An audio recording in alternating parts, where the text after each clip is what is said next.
was it. Thank you.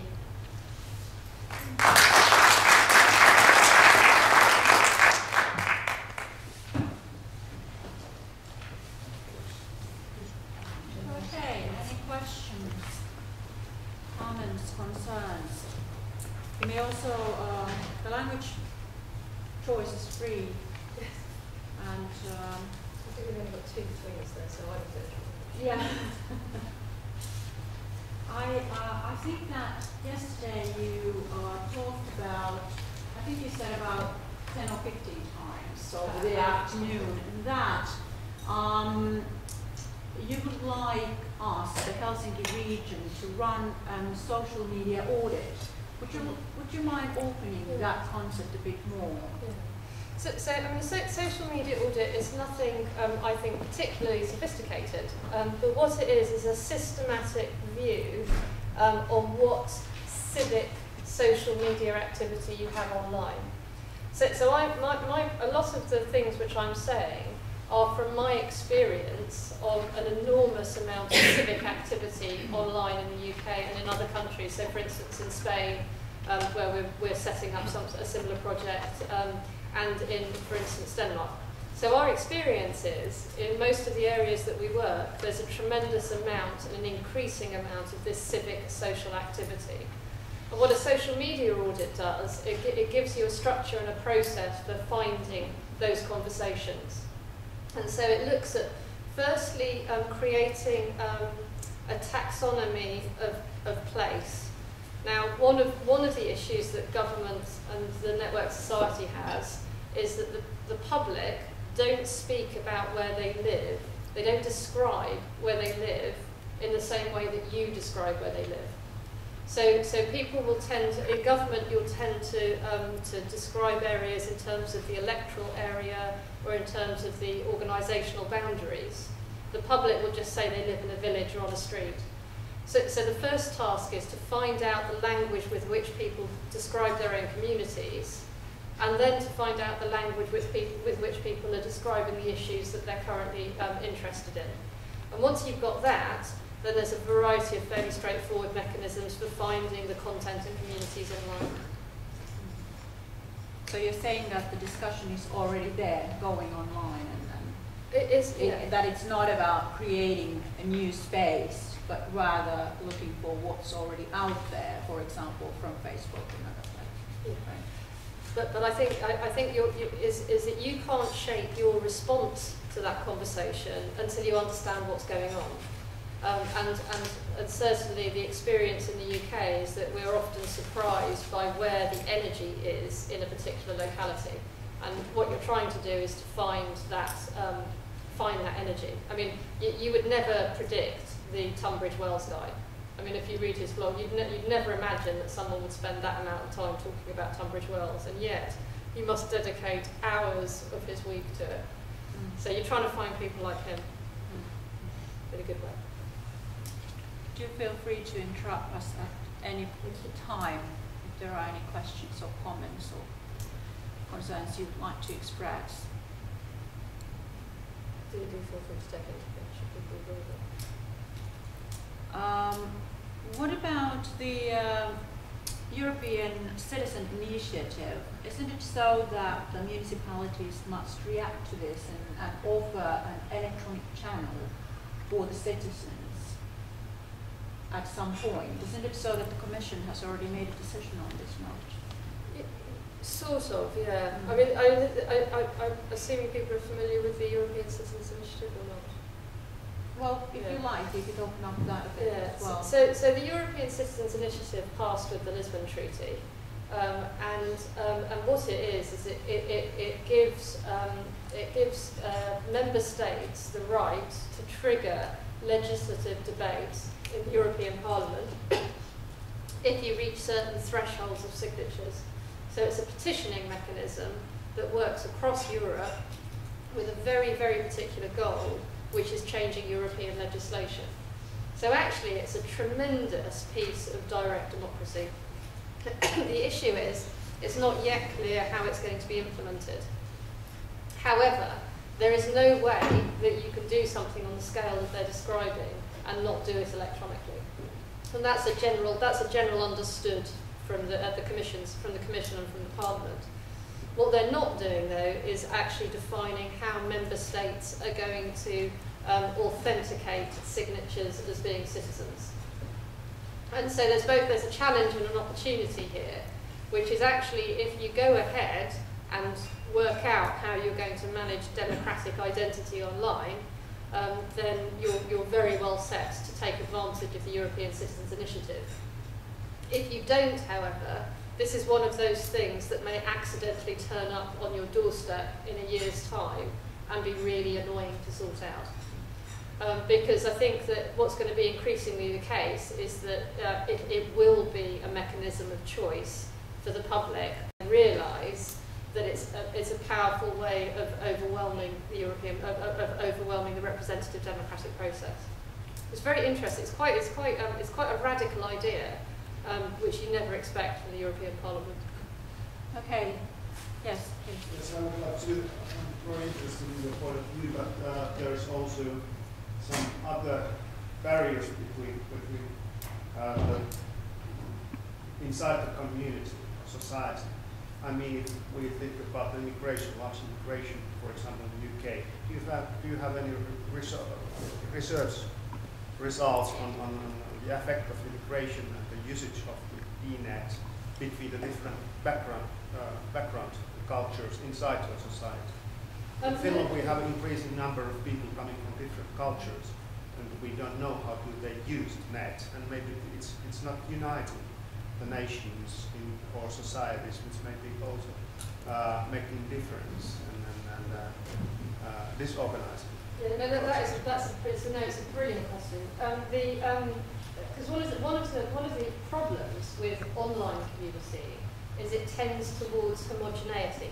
So online communities will often become more extreme and tighter forms of themselves. So on the one hand, that's really good, because if you get a community formed around a place, then it's a strong, cohesive community that has a lot of bonding capital. It comes together. But you're quite right, is that the risk of that is that you end up with lots of very tight, smaller communities, and you haven't managed to turn them into a larger grouping.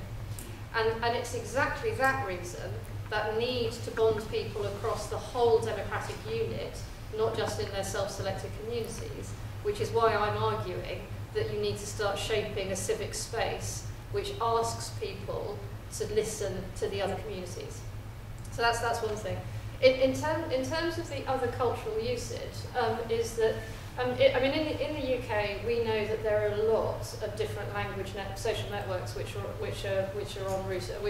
actively used, and we know, for instance, that the Polish community, and particularly somewhere like Lincolnshire, where there are big Polish communities, they organise that online. They organise online very effectively, and they get all of the benefits that we're talking about from these tools. What we're talking about, the way that we're trialling dealing with that, is the idea that, firstly, everything that we do is multilingual, so you can flip between languages. The problem is, of course, is that you don't want to be translating everything that a community is saying. So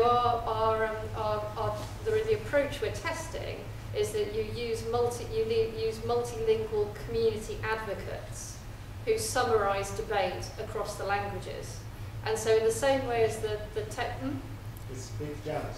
It's huge. I mean, we've been trialling it in a European petitioning project, and it's been working.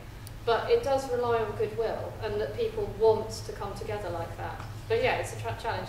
I mean, the thing is that you can't rely on diplomacy by Google Translate. You actually have to get people involved if you're going to do this properly. So we bypass the technology and just say somebody is responsible for translating this conversation for another bit of the community, and we make it part of the civic responsibility.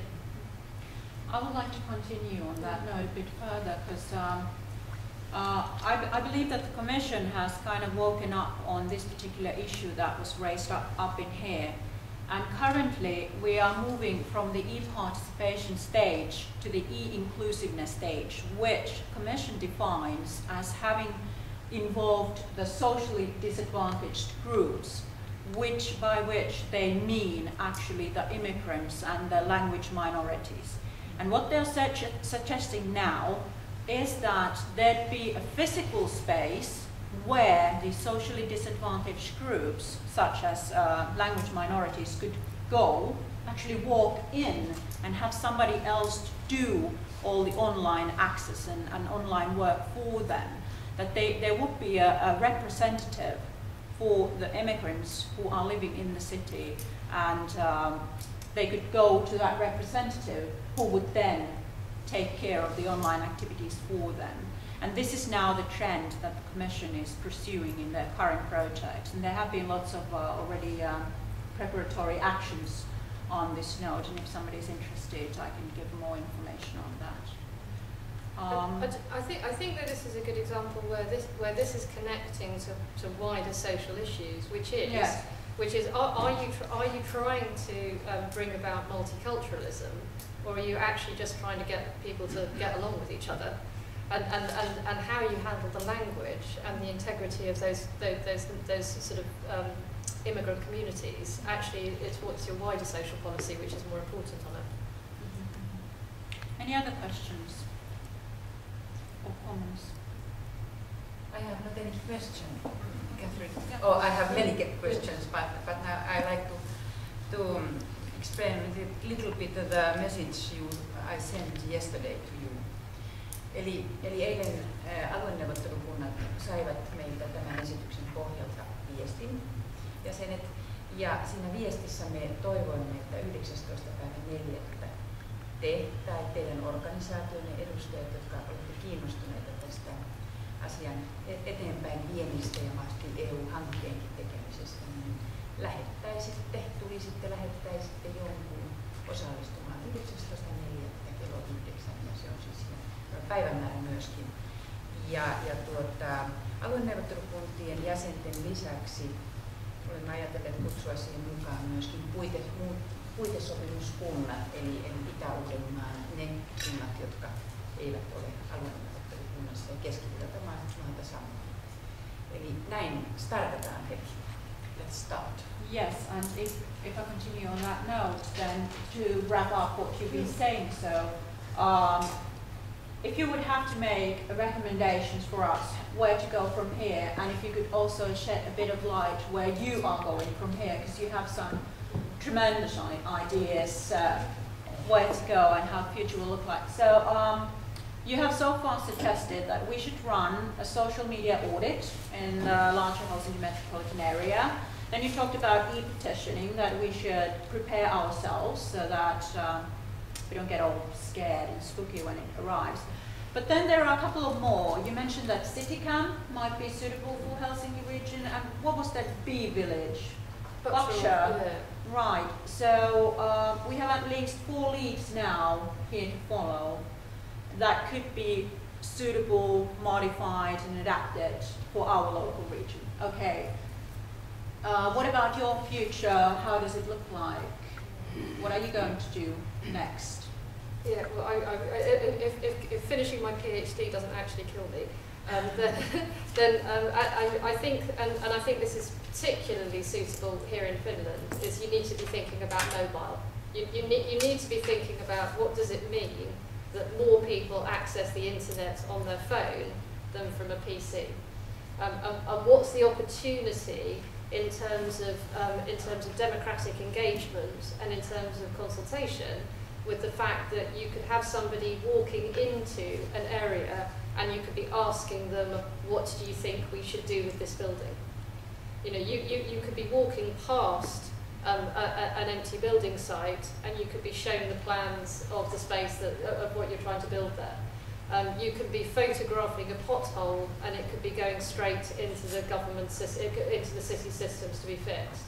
So I'm certainly doing a lot of thinking about what the augmented reality of the mobile phone means in terms of the opportunity to deliver government in people's pockets. But more important, from my point of view, as a tool for listening to the behaviours of people and what they want.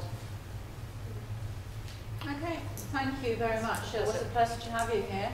And we'll continue here with the next presenter, I presume. Thank you.